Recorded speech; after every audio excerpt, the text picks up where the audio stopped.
Assalomu alaykum. Bugun dasturimizda armiya qon tomiri bo'lgan maxfiy obyekt kuchli zarbaga uchradi. Mirziyoyev jahon chempionatida ishtirok etgan futbolchilardan ayb qidirmaslikka chaqirdi.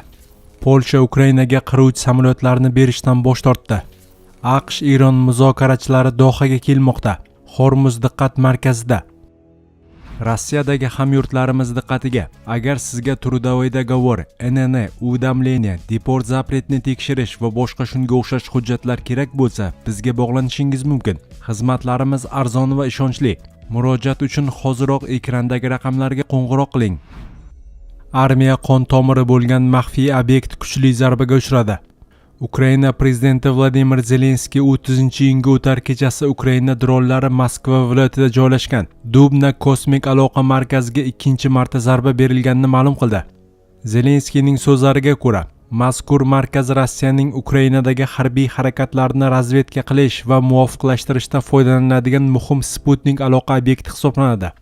Bu maxsus Sputnik aloqa markazi bo'lib, u jumladan Rossiyaning Ukrainadagi bosqinchi qo'shinlar harakatlarini razvedka qilish va muvofiqlashtirish uchun ishlatiladi. Bu obyekt Ukraina davlat chegarasidan 500 kilometrdan ortiq masofada joylashgan, dedi Zelenskiy. Ukraina prezidenti eslatishicha, avvalroq Ukraina mudofaa kuchlari Rossiyadagi shunga o'xshash 4 ta aloqa markaziga zarba bergan. Ular nafaqat Moskva viloyatida, balki Vladimir viloyatida ham joylashgan. Biz uzoq masofali zarbalar rejasini bosqichma-bosqich amalga oshirmoqdamiz va agressor davlatning Ukrainaga qarshi bosqinchilik operatsiyalarini hamda hududlarimizni bosib turishini imkon qadar qiyinlashtirmoqdamiz.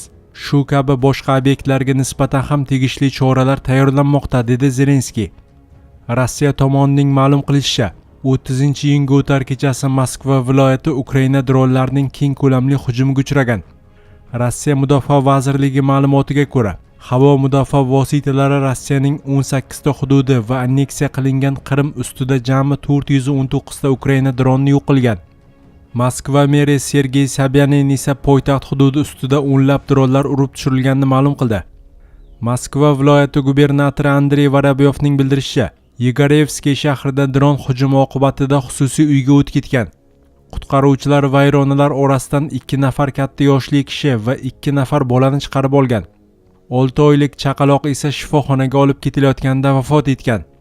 Gubernatorning ma'lum qilishicha, havo mudofaa tizimlari Domodedovo, Chexov, Dubna, Kashira, Voskresensk, Pavlovskiy Posad, Odintsovo, Brannitsi, Raminski, Stupino, Kolomna va Yegorevskiy hududlarida jami 60 ta dron urib tushirgan. Shuningdek, Dubna shahrida dron qoldiqlari tushishi oqibatida ma'muriy binolardan biriga zarar yetgan. Rasmiy ma'lumotlarga ko'ra, u yerda jabrlanganlar yo'q. Eslatib o'tamiz, Dubna kosmik aloqa markaziga birinchi zarba 22-iyun kuni berilgan edi. O'shanda Ukraina qurolli kuchlari bosh shtabi 32 metrli Mark 4 Sputnik antennasi joylashgan apparat modul majmuasi hamda unga tutash texnik binoga zarba berilganini ma'lum qilgan edi. Men internetda ham ko'rib turibman, har xil gaplar mani albatta bezotab qilyapti. Shuning uchun bugun o'z fikrlarimni aytmoqchiman. Bir narsani bilgan, vatanimiz sharafini himoya qilgan terma jamoamiz a'zolariga ortiqcha his-tuyg'u bilan e'tiroz bildirish, ulardan ayb qidirish xalqimizga xos emassak, bu ham to'g'ri bo'ladi. Mirziyoyev jahon chempionatida ishtirok etgan futbolchilardan ayb qidirmaslikka chaqirdi. Shavkat Mirziyoyev 30-iyun kuni yoshlar bilan uchrashuvda O'zbekiston milliy jamoasining futbol bo'yicha jahon chempionatidagi ishtirokiga to'xtaldi.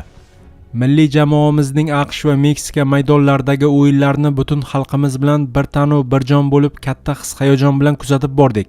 Futbolchilarimiz FIFA reytingida 5-o'rinda turgan Portugaliya, 13-o'rindagi Kolumbiya hamda ko'plab futbolchilari Yevropaning yetakchi klublarida to'p suradigan Kongo terma jamoalari bilan o'tkazilgan o'yinlar orqali o'ziga tajriba orttirdi.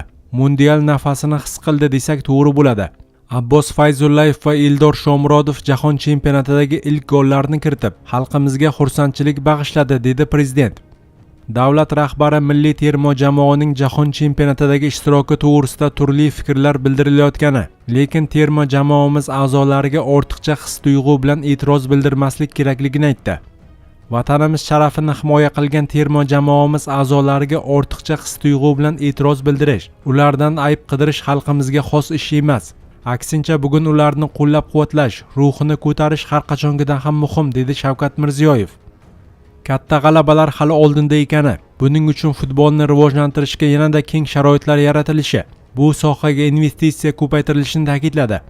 Eng avvalo bolalar futboliga e'tibor kuchaytirilib, mazkur sport umummilliy harakatga aylantiriladi.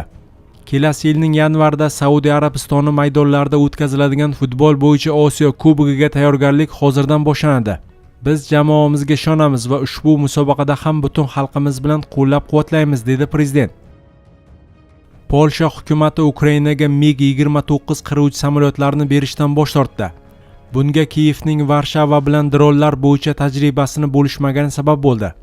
Bu haqda Polsha mudofaa vaziri Vladislav Kasinyak-Kamish ma'lum qildi. Vazirning so'zlariga ko'ra, ikki davlat o'rtasida Kiyevning jang maydonida uchuvsiz uchish apparatlarini qo'llash borasidagi tajribasini Varshava bilan baham ko'rish bo'yicha kelishuv bo'lgan. Buning evaziga Polsha Ukrainaga MiG qiruvchi samolyotlarini berish kerak edi. Ukraina dastlab bu kelishuvga rozi bo'lib, keyin undan voz kechdi. Ukraina uchun MiGlar bo'lmaydi, chunki Polsha uchun dronlar, aniqrog'i bu boradagi imkoniyatlar yo'q, dedi Kasinyak-Kamish. U Ukraina qurolli kuchlari bo'linmalaridan biriga UPA qahramonlari nomi berilgani bilan bog'liq mojaroga ham munosabat bildirdi. Mazkur qaror Polshada keskin tanqidga uchradi. Chunki Varshava UPA jangchilarini 1943-1944 yillardagi Volin qirg'inida aybdor deb biladi. Polsha prezidenti Karol Navrotskiy Ukraina bo'linmasiga berilgan nom ortidan Zelenskiyni mamlakatning oliy mukofoti Oq Burgut ordenidan mahrum qildi. Ukraina prezidenti esa ordenni Varshavaga pochta orqali qaytarib yubordi. Shundan so'ng Ukrainaning sobiq prezidentlari Leonid Kuchma, Viktor Yushchenko va Pyotr Poroshenko ham birdamlik ramzi sifatida ushbu ordendan voz kechdi. Yevropa hamkorligini barbod qilayotganlarni milliy qahramonlar panteoniga kiritish mumkin emas. Bandera bilan Ukraina Yevropa ittifoqiga kirmaydi, dedi Kasinyak-Kamish. AQSh-Eron muzokarachilari Dohaga kelmoqda. Endi tomonlar texnik muzokaralarni Qatarda davom ettirmoqchi. AQSh prezidenti Donald Trump muzokaralar guruhiga rahbarlik qilish uchun o'zining kuyovi Jared Kushner va maxsus vakili Steve Uitkovni Dohaga yubormoqda. Eron ham shu haftada Qatarga o'zining texnik delegatsiyasini yubormoqda. Ammo Eron tashqi ishlar vazirligi matbuot kotibi Ismoil Baqoiy buning amerikaliklarning tashrifiga hech qanday aloqasi yo'qligini va ikki tomon o'rtasida hech qanday muzokaralar rejalashtirilmaganini aytdi. Yaqin kunlarda Amerika tomoni bilan har qanday darajada biron bir muzokara uchrashuvlari o'tkazmaymiz, deya Baqoiyning so'zlarini keltirmoqda Reuters. Tomonlarning uchrashuv borasidagi kelishmovchilik Hormuz orqali global neft oqimini izdan chiqargan va Trump uchun siyosiy bosh og'riqqa aylangan urushni to'xtatish haqidagi sulhning naqadar nozik ekanini ko'rsatmoqda. Reutersga ko'ra, Eronning yuqori martabali rasmiysi seshanba kuni Dohada uchrashuv bo'lishini aytgan. Biroq Eron va AQSh guruhlari o'rtasida avvalgi texnik muzokaralardan farqli o'laroq, asosiy e'tibor Hormuz bo'g'ozini boshqarish va keskinlikni pasaytirishga qaratiladi. Rejalardan xabardor boshqa bir rasmiyning so'zlariga ko'ra, AQSh va Eronning texnik guruhlari chorshanba kuni Qatar va Pokiston vositachilari bilan alohida uchrashishi kutilmoqda. Prezident Donald Trump avval kabinetida jurnalistlarga Dohadagi uchrashuv balki muhim bo'lar, balki yo'q. Buni yaqin orada bilib olamiz, dedi.